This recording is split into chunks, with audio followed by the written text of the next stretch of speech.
আমাদের প্রিয় ভাই শিল্পী কবির বিন সামাদকে যে চেয়ারম্যান গালি দিয়েছে, কয়েকদিন আগে প্রশাসন তাকে বাটপার উপাধি দিয়েছে, আলেমদের দিকে যারা পাকা চোখে তাকাই, এই চেয়ারম্যানের বিচার হওয়া দরকার আছে না নাই? আপনাদের ইচ্ছা মতো ওয়াজ করা লাগবে।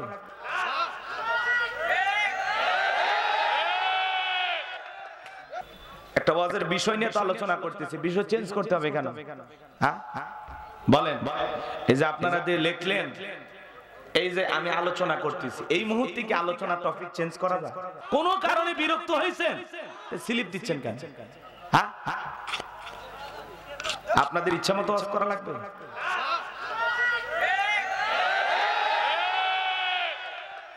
আমি আমার ইচ্ছা মতো ওয়াজ করবো, কথা কোন ঠিক কিনা? ইউটিউবে আলোচনা শোনেননি, শুনিয়া দাওয়াত দিচ্ছেন না, তাহলে এত চুলকানি কেন? যা ইচ্ছা তাই বলবো, যেটা আমলের আমল করবেন, যেটা ভালো লাগে নাই প্যান্ডেলে পুইতে রেখে বাড়ি যাবেন, কথা কোন ঠিক কিনা? হক কথা চলছে চলবে, কারো কথায় আমার আলোচনা একটু এদিক সেদিক হবে না, কথা বলেন ঠিক কিনা? চলবেই তো, চালাইতে চাচ্ছি, মাঝখানে স্লিপ ঢুকে দেন কেন? কি ওয়াজ করব না করব সেটা আমি বুঝবো। আর দাওয়াত যখন দিয়েছেন প্রয়োজন হলে তখনই আলোচনার বিষয় লিখে দেবেন। মাওলানা গোলাম রব্বানী যুক্তিবাদী আলোচনার বিষয় এই পোস্টারে লিখছেন আলোচনার বিষয়। আমি যখন খাওয়া দাওয়া করলাম তখন কি আলোচনার বিষয় দিয়েছেন? তো দেননি, তাহলে এখন আপনি স্লিপ দিচ্ছেন কেন? এটা বলতে হবে, এটা বলতে হবে। আমাদের প্রিয় ভাই কবির বিন সামাদ সাতক্ষীরার মাটিতে কথা বলতেছেন, এক চেয়ারম্যান তাকে বোকাচোদা বলে গালি দিলেন, যা ইচ্ছা তাই বললেন অকাট্য ভাষায়। আমরা বলতে চাই, আমাদের প্রিয় ভাই শিল্পী কবির বিন সামাদকে যে চেয়ারম্যান গালি দিয়েছে, কয়েকদিন আগে প্রশাসন তাকে বাটপার উপাধি দিয়েছে, আলেমদের দিকে যারা পাকা চোখে তাকাই, এই চেয়ারম্যানের বিচার হওয়া দরকার আছে না নাই?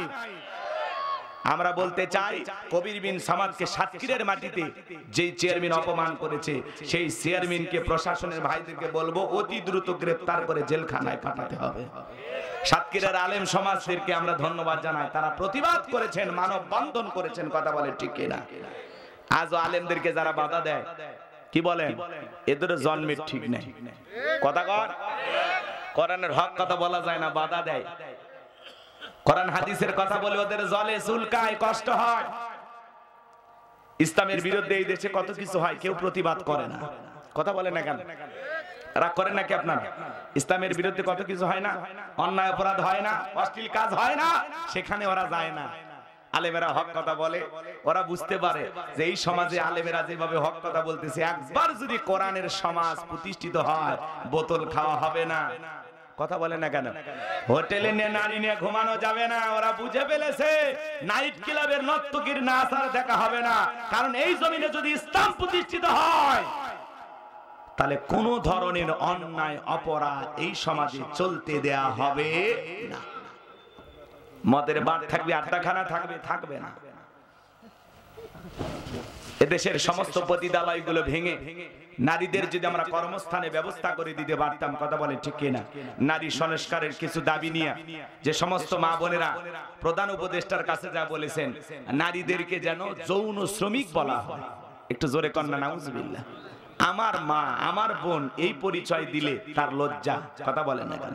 এটা বলেন তো, এই পরিচয় তার লজ্জার বিষয় না? এটা তার অসম্মানের বিষয়। নারী মায়ের জাতি, একটা বাবার কাছে তার মেয়ে রাজকন্যা, কথা বলে না কেন? একটা স্বামীর কাছে তার স্ত্রী তার জীবনের অর্ধেক। সে রান্না করে খাওয়া, আমার কাপড় চোপড় ধোয়, কত আদর ভালোবাসা, কত মায়া মহাব্বত তার প্রতি। আর আমার মা, যার পায়ের নিচে আমার জান্নাত, কথা বলেন ঠিক কিনা? সেই মা বোনদেরকে যারা যৌন শ্রমিক বলে পরিচয় দেওয়ার জন্য প্রধান উপদেষ্টা ডক্টর ইউনূসের কাছে দাবি জানিয়েছেন, আমরা বলতে চাই, ডক্টর ইউনূস সাহেব, ওদের পাতানো ফাঁদে পা না দিয়ে অতি দ্রুত এই প্রস্তাবকে বাতিল ঘোষণা করা হোক, কথা বলে ঠিক কিনা? নারী কখনো যৌন শ্রমিক হতে পারে না। নারী মা, নারী মেয়ে, নারী স্ত্রী, নারীর মর্যাদা সবার উপরে। নারীকে ইসলাম যে জায়গায় মর্যাদা দিয়েছে, সেখান থেকে নারীকে আমরা ডাস্টবিনে ফেলে দিতে দেব না। আমরা চাই দেশের সমস্ত পতিতালয়গুলো ভেঙে নারীদের কর্মস্থানে ব্যবস্থা করে দেওয়া হোক, তাদের জীবন জীবিকা নির্বাহ করার জন্য সুন্দর একটা আধুনিক সিস্টেম চালু করা হোক। কথা বলে ঠিক কিনা? তাদেরকেও বেঁচে থাকার অধিকার দেওয়া হোক। কেন একটা নারী 500 টাকা 1000 টাকার বিনিময়ে দেহটা বিক্রি করবে? এই কাজকে যারা শ্রমিক বলে ঘোষণা দিতে চায়, এরা নারী না, এরা নারী জাতির কলঙ্ক। এরা বিদেশি কোন এজেন্ডা বাংলাদেশে বাস্তবায়ন করতে চায়, এদের মতলব খারাপ। কথা বলেন ঠিক কিনা? মুসলমানদের জন্য মায়া দয়া হয় না? ওরা তো আমাদেরই ভাই, রক্তক্ষরণ হয় না? কষ্ট পান না মনে? এই জমিনেও যারা মুসলমান রক্ত নিয়ে খেলা করেছিল, বলেন তো, আলেমদেরকে ফাঁসির দড়িতে ঝুলিয়েছিল, নিরীহ মানুষদেরকে মিথ্যা মামলা হামলা দিয়ে ফাঁসিয়ে দিয়েছিল, শাপলা চত্বরে আলেমদেরকে হত্যা করেছিল, এদেশের ইমাম মুয়াজ্জিন দাড়ি টুপিওয়ালাদেরকে বিশ্বের দরবারে জঙ্গি বলে উপস্থাপন করেছিল, যাদের হাতে আলেমদের রক্ত, হাফেজদের রক্ত, সাধারণ মানুষের রক্ত লেগেছিল, আজকে কি তারা ক্ষমতার চেয়ারে আছে? ক্ষমতার চেয়ার থেকে পালিয়ে গেছে। কথা কোন ঠিক কিনা? এটা আল্লাহর খেলা। আমরা বারবার বললাম ম্যাডাম পদত্যাগ করেন, আল্লাহ বলে কিসের পদত্যাগ? ও যে অন্যায় অপরাধ করেছে শুধু পদত্যাগ, আমি আল্লাহ দেশ ত্যাগ করতে বাধ্য করব। কথা বলেন ঠিক কিনা? ইন্না বাতাশা রাব্বিকা লাশাদীদ, আল্লাহর পাকড়াও বড় কঠিন। আল্লাহ ধরে না, যেদিন ধরবে মামু বাড়ি দিল্লি গিয়ে পড়বে। কথা বলেন ঠিক কিনা? কই গেল? বড় বড় কথা বলতেন, পালাবো না হারাবো না, কই পালিয়েই তো গেলেন, নিজের কথা তো ঠিক রাখলেন না। ইরশাদ চাচাকে বলা হয় স্বৈরাচার শাসক। ইরশাদ চাচা ক্ষমতার থেকে পদত্যাগ করিয়া জেলে গেছে, দেশ ছাড়নি, বাপের বেটা। কথা কয় না? দেশ নেত্রী বেগম খালেদা জিয়া জেল খেটেছেন, অসুস্থ হয়ে দেশে পড়েছিলেন, দেশ ছাড়েনি, বাপের বেটি রাজকীয় ভাবে সম্মান নিয়া মাথা উঁচু করে বিমানে চইরা বিদেশে গেছে চিকিৎসা নেওয়ার জন্য। আর একজন ভাঙ্গা হেলিকপ্টারে চড়ে দাদার বাড়িতে গেছে পালিয়ে। কথা বলেন ঠিক কিনা? দুইজনের মধ্যে পার্থক্য আছে না নাই? আকাশ পাতাল। একজন জীবন দেয়, অসুস্থ হয়ে মারাও যায়, এমন অবস্থা, তাও দেশ ছাড়েনি। এই কথা কয় না কেন? আর একজন সুস্থ মানুষ পালিয়ে যায়, কথা কয় না কেন? এলে কোলে অনেকের রাগ লাগে গো, অনেকে মন খারাপ করে। 16 বছরের মায়া এখনো কাটেনি, 10 দিন আয়না ঘরে থাকলে ঠিক হয়ে যাবেন। মায়া তো আমাদেরও ছিল। কি আমরা কি মায়া করতাম না? কেন চলে গেলেন? আর চলে গেছেন ভালো কথা, থাকেন ঠান্ডা মাথায় থাকেন, ভালো থাকেন, খুব সুখে থাকেন, দোয়া করি। কিন্তু কি হয়, মাঝে মাঝে কল রেকর্ড ফাঁস হয়, বলে আমি দেশের এখনো প্রধানমন্ত্রী আছি। আপনি যদি এই দেশের প্রধানমন্ত্রী এখনো থাকেন তো ভারতে কি করেন? আসেন ইউনূস সাহেব ধাক্কা মেরে ফেলে দিয়ে সিয়ারটা বসেন তো দেখি। বাপের বেটি কেমন কথা কয় না কেন? বলে আমি দেশের কাছে এসে শর্ট করে ঢুকবো। আমরা বলতে চাই যাওয়ার আগে বলে যাননি, আসার আগে এত বলার দরকার নাই। যে দিক দিয়ে মন চায় আপনি এই দেশে আসেন, এই দেশ আপনার বাবার, এই দেশ আপনার স্বামীর, আপনি আসেন। মেয়ে মানুষ কতদিন বাহিরে থাকবেন? আমাদের মায়া দয়া নাই? আপনি আসেন, কথা কয় না কেন? বুবু আইবা তুমি আইবা গো, সেই দিন আইসা বুবু ক্ষমতা পাইবা না।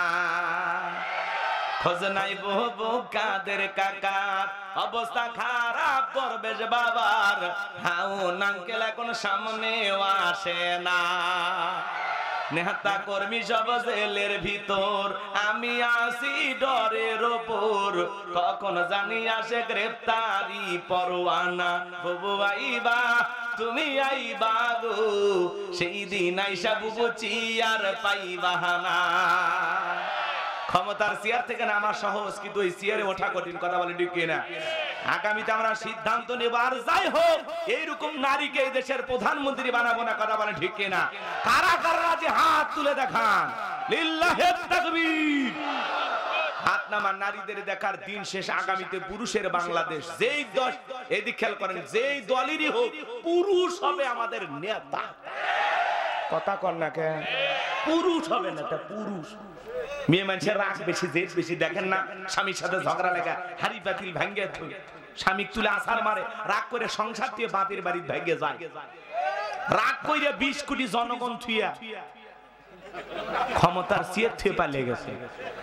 শিক্ষা নেন, কথা কন। হ্যাঁ, তাই বলে ভাই ভুল ভাল ভাববেন না, উনি ঠিক আছে, ওনার তো প্রশংসা করছি। হ্যাঁ, উনি আলেমদেরকে মহাব্বত করেন। কথা কন ঠিক কিনা? কোন আলেমকে বাঁকা চোখে দেখতেন না বেগম খালেদা জিয়া। কথা বলেন ঠিক কিনা? স্বামীও ভালো, স্ত্রীও ভালো, ছেলেও ভালো। কথা কয় না? বংশটাই ভালো। আর একজন বিদেশে পড়ে থাকে, বলে আমার মা যদি দেশ থেকে চলে যায় বাংলাদেশের মানুষের কি হবে, এটা না আমাদের আর টেনশন নেই, ওদের খাওয়া যায় আর টেনশন করে লাভ কি? এ কথা কর না কেন? এই দেশ লুটে ফুটে খাইছে রে ভাই, লুটে ফুটে খাইছে। এই দেশের কিচ্ছু নাই, খালি মাটিটা পড়ে আছে। কথা কর, এক করতেছে, বিরক্ত হইন না। এগুলো মনে দুঃখ, 16 বছরের কাজা মনে আটকে আছে, একটু আদায় করতেছি, রাগ করেন আমার ভাইয়েরা, কষ্ট মনের মধ্যে নেবেন না বাজান। আমি যে কথা বলতে, পৃথিবীর জমিনে যেখানেই মুসলমান সেখানে মুসলমানদের উপর নির্যাতন জুলুমান এখনো চলতেছে বাজান, কিয়ামত পর্যন্ত চলবে। তারপরে মুসলমানদেরকে হতাশাগ্রস্ত হওয়া যাবে না, কারণ মুসলমানের সাথে আছেন একজন, তিনি কি? আমার নবী ডেকে বলে, বেলাল ইসলামের অবস্থা এখন ভালো না, কালেমা পড়েছো আপাতত প্রকাশ করা যাবে না। বেলাল ডেকে বলে, নবী আমার জীবনের কোনো দাম নাই, আমার মনি বোমাইকে বলেছিলাম উট দুম্বা ছাগল পেশাব পায়খানা করে দেয়, এই ঘরে থাকতে আমার বড় কষ্ট হয়। ওমাই ডেকে বলে, বেলাল উট দুম্বা ছাগলের দাম আমার কাছে আছে, কিন্তু তোর মতো কালো হাফসি বেলালের দাম আমার কাছে নাই। হযরতে বেলাল ডেকে বলে, নবী আমার জীবনের কোনো দাম নাই, আপনি শুধু আমাকে দোয়া করে দেন মৃত্যু পর্যন্ত যেন আমি কালেমার পথে টিকে থাকতে পারি। এই কথা বলে হযরতে বেলাল চলে গেলেন। পরের দিন সকালবেলা সূর্য উদয় হয়ে গেছে, অনেকটা বেলা হয়ে গেছে, হযরতে বেলাল দরজা খোলে না। অন্য চাকর যারা আছে নালিশ নিয়ে চলে গেছে ওমরের কাছে, যা বলেন নেতা এখন পর্যন্ত বেলাল দরজা খোলে নাই, তাই নাকি? বলে হ্যাঁ ঠিক আছে চলো যাই। দরজায় ডাক দেয়, বেলাল দরজা খোল। হযরতে বেলাল দরজা খোলে না, জোরে করে ধাক্কা মারছে, যখন দরজা খুলে গেছে তখন এইবার উমাইয়া তাকায় দেখে যেই রাত্রিতে হযরত বেলাল কালেমা পড়ে মুসলমান হয়েছে, ওই রাত্রিতে একটা উট দুম্বা ছাগলের কাছে কোনো পেশাব পায়খানা নাই। জোরে কোন মারহাবা। এইবার উমাইয়া ডেকে বলে, চাকরের দল বেলালের বিরুদ্ধে মিথ্যা অভিযোগ দাও, তোমরা যখন ঘুমাচ্ছিলে বেলাল তখন ময়লা আবর্জনা পরিষ্কার করেছে, তাকায় দেখুন একটা উট দুম্বা ছাগলের কাছে কোনো পেশাব পায়খানা না, যাও নিজেদের কাজ করো। এই কথা বলে ওদেরকে দাঁড়িয়ে দিলেন, এক পা দুপা করে বেলালের কাছে চলে গেলেন। হযরতে বেলাল দিলে পিঠটা লাগায়া জিহ্বা নাড়ায়া জিকির করে কার? এইবার হযরতে বেলালকে হালকা করে ধাক্কা মারছে, যখন জবান দিয়ে কালেমার আওয়াজ বের হয়েছে তখন উমাইয়া ডেকে বলে, বেলাল তোর জবান দিয়ে কি শুনলাম, তুমি কি মুসলমান হয়েছো? হযরতে বেলাল ডেকে বলে, মুসলমান হয় যারা মিথ্যা কথা বলতে পারবে না তারা, ওকুলু কওলান সাদীদা, মুসলমানরা হবে সত্যবাদী, মুসলমানরা কখনো মিথ্যাবাদী হতে পারে না। কিন্তু আমাদের সমাজে এমন মুসলমান আছে মিথ্যা বলতে বলতে চেহারাটা বেঁকা হয়ে গেছে, এক পা কবরে ঢুকে গেছে, এত মিথ্যা কথা বলে শয়তান পর্যন্ত বলে আমি এত খারাপ না। কথা বল না কে আপনারা? রাগ করেন, সামনের দিকে যাই ভাইরা আমার, দিল দিয়ে কথাগুলো বোঝার চেষ্টা করবেন। উমাইয়া ডেকে বলে, বেলাল তুমি যদি চাও উট দুম্বা ছাগলের মালিক বানায় দেব, থাকার জন্য ভালো ঘরের ব্যবস্থা করে দেব। হযরতে বেলাল ডেকে বলে, উমাইয়া দুনিয়ার কোন পার্থিব সম্পদের বিনিময়ে বেলাল তার ঈমান বিক্রি করবে না, বলুন আল্লাহু আকবার। এইবার ডেকে বলে, শোনো আমার কথা না যদি শোনো, বড় নেতা আবু জেহেলকে খবর দেব। হযরতে বেলাল ডেকে বলে, কোন বড় নেতা ছোট নেতা এখন কাউকে কোনার টাইম নাই, আমি দুনিয়ার কোন আবু জেহেলকে ভয় করি না, আমি ভয় করি আমার আল্লাহকে। উমাইয়া দৌড়ে চলে গেল আবু জেহেলের বাড়িতে, যা বলে, নেতার সংবাদ খুব খারাপ, আমার বাড়ি কৃতদাস বেলাল কালেমা পড়ে মুসলমান হয়েছে, তাই নাকি? বলে হ্যাঁ ঠিক আছে চলো যাও। এইবার আবু জেহেল তার সাঙ্গপাঙ্গ ক্যাডার মাস্তান ছিল, যাদের কাজই হলো মুসলমানদের উপর নির্যাতন জুলুম চালানো। আজও তাম পৃথিবীতে তাকায়া দেখবেন জালেমদের বিশেষ একটা বাহিনী থাকে, যাদের কাজই হলো মুসলমানদের উপর নির্যাতন জুলুমের স্টিম রোলার চালানো। কথা বলে না কেন? ইমানদারদেরকে কষ্ট দেওয়ার জন্য, জুলুম করার জন্য তাদের একদল বাহিনী থাকে। কি বলেন? আপনি ঘুমাবেন, ঘুম ভাঙে দেখবেন আপনি জেলখানায়। কন্টিনিউ করেন। কথা বলেন, আছে না নাই? এরকম আছে না নাই? অন্ধ মানুষকে গাড়ি পোড়ানোর মামলা দিয়েছে। অন্ধ মানুষ বাড়ি কোনটা গাড়ি কোনটা কি বোঝে? এর চাইতে বড় মিথ্যা আর পৃথিবীতে হতে পারে? যারা এরকম নির্যাতন জুলুম করেছিল, আর যাই হোক এরা মানুষের কাতারে পড়তে পারে না। কথা বলেন ঠিক কি না? আমার ভাইয়েরা দিল দিয়ে কথাগুলো বোঝার চেষ্টা করবেন। আবু জেহেল সাঙ্গপাঙ্গ কাটার মাস্তান সঙ্গে নিয়ে আমার বাড়িতে হাজির হয়ে গেল। ডাইকে বলে, বেলাল এইদিকে আয়। হযরতে বেলাল যখন কাছে আসলেন, আবু জেহেল ডেকে বলে, বেলাল আমি তোরে পার্সোনাল ভাবে মহব্বত করি বেলাল। এসব কি শুনছি তুমি নাকি মুসলমান হয়েছো? হযরত বেলাল ডেকে বলে গতকাল রাত্রিতে নবীজির হাতে হাত রেখে আমি কালেমা পড়ে মুসলমান হয়েছি, যা শুনেছেন সত্য। আবু জেহেল ডেকে বলে ও বেলাল, তুমি যদি চাও উত্তম বা ছাগলের মালিক বানায় দেব, থাকার জন্য ভালো ঘরের ব্যবস্থা করে দেব, ব্যবসা বাণিজ্য যদি করতে চাও দিরহাম টাকা পয়সা যা লাগে দেব। ও বেলাল, তুমি চাইতে দেরি, তোমার চাহিদাটা আমরা পূরণ করতে দেরি করব না। হযরতে বেলাল ডেকে বলে আবু জেহেল, দুনিয়ার সব সম্পদ যদি আমি বেলালকে দিতে চাও, দুনিয়ার সব সম্পদ ছাড়তে রাজি, বিশ্ব নবীর কালেমা ছাড়তে রাজি নাই। চিৎকার মেরে বলুন আল্লাহু আকবার। বেলালের মতো যারা খাঁটি ইমানদার, এদেরকে টাকা দিয়ে কেনা যায় না, কিন্তু মুনাফিক মার্কা মুসলমান যারা টাকার কাছে বিক্রি হয়, তারা টাকা যেই দিকে ওদের ফতুয়া সেই দিকে, টাকার জোরে ফতুয়া ঘরে। টাকা পাইলে বৈধকে অবৈধ বলে ফতুয়া দেয়, অবৈধকে বৈধ বলে চালিয়ে দেয়। টাকা পাইলে বাতিলের পাঁচাটা গোলাম হয়, এক প্যাকেট বিরিয়ানি আর একটা ডিম পাইলে কয় ম্যাডাম আপনি জান্নাতি। জান্নাতি আপাও পালাইছে, জান্নাতের সার্টিফিকেট দাও হুজুরও পালাইছে। এ কথা কর না গো, রাগ করেন নাকি আপনারা? আগেই কইছি মাঝে মাঝে নাড়া দেব। আর যদি বলেন দোয়া করা লাগবে, দেখেন আল্লাহ রহমত করতেছে। কি বলেন? আল্লাহ রহমত করতেছে না? 2 ঘন্টা চলবে ব্যাটা চল।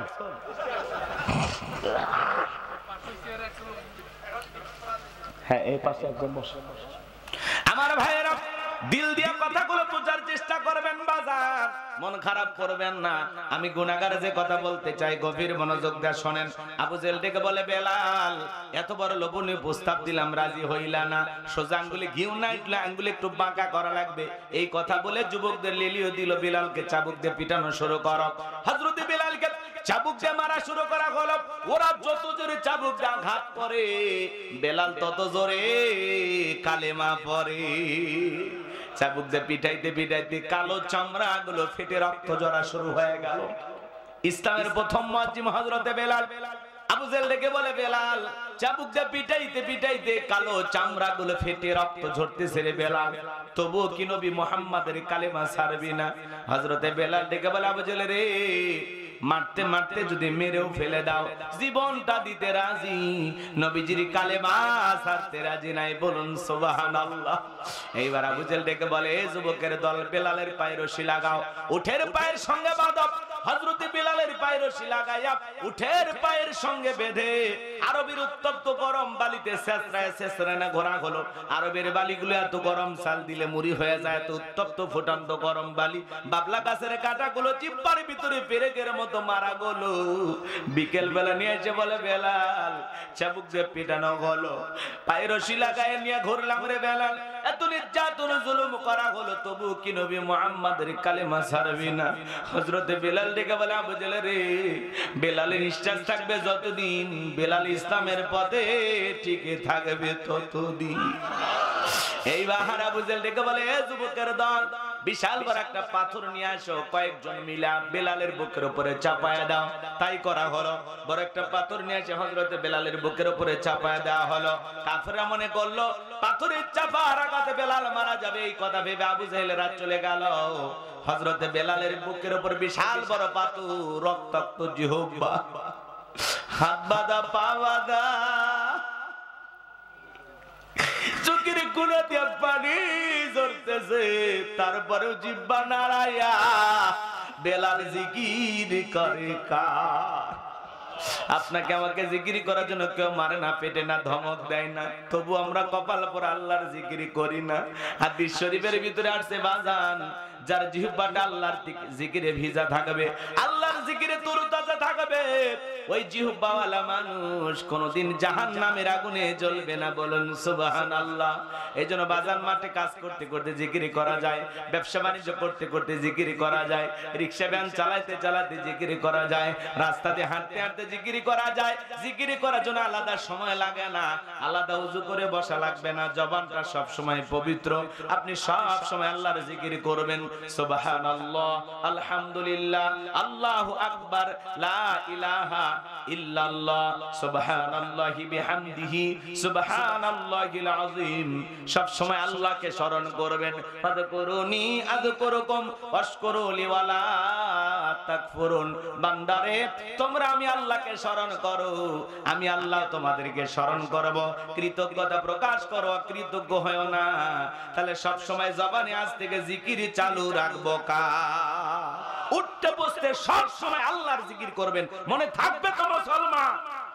হযরতে বিলাল রক্তাক্ত জিহ্বা নিয়ে চোখের পানি ছেড়ে দেখা দিয়ে আর ডেকে বলে, আল্লাহ,